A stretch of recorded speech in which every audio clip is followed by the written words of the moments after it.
Okay, are you ready to talk about preparing the petition? Absolutely. Let's do it. Okay, so there are many steps involved behind the scenes that we will be supporting your company with to prepare the petition. And let's take a look at that list.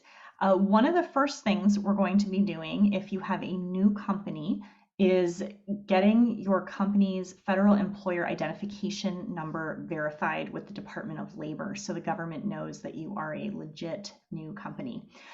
That is going to be a necessary component of the labor condition application, the LCA, that will be supporting you to prepare and get certified.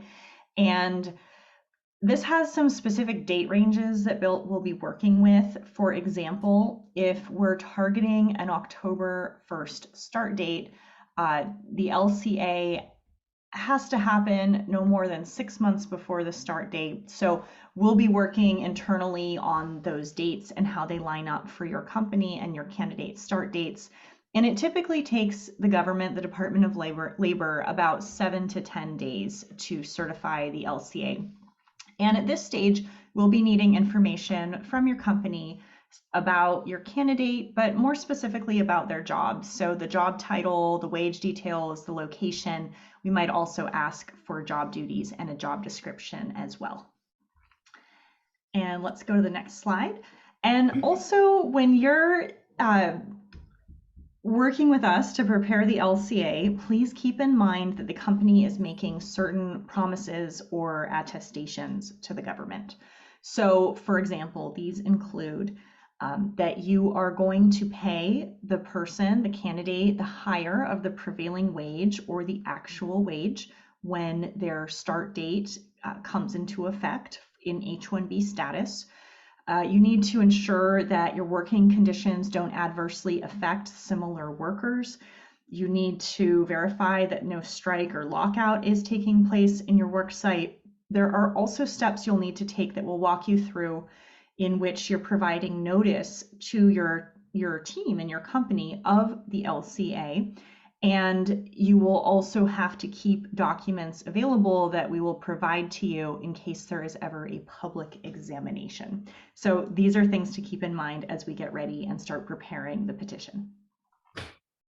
One thing that I want to add that COVID and everybody's flexed hybrid work from home environments have brought to us just is about that notice of posting of that LCA.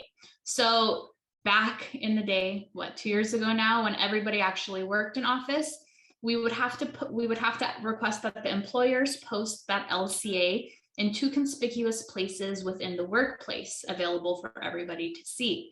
Now, that is a regulation that has to be abided by for all LCAs that are filed that have to be certified.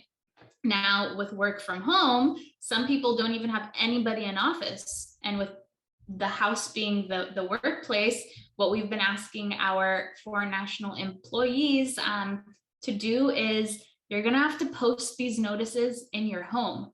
Some people look at us as if we're crazy and they're like, wait, so like I have to put it on on the outside of my door?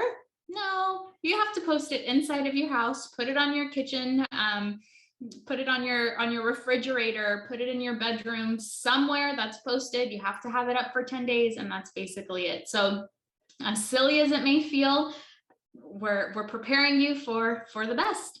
Exactly. And also keep in mind that if any team members are including a work from home location and they move, they need to inform you that their home address has Right. changed because we might have to make changes to their H-1B. So please keep that in mind as well. Exactly.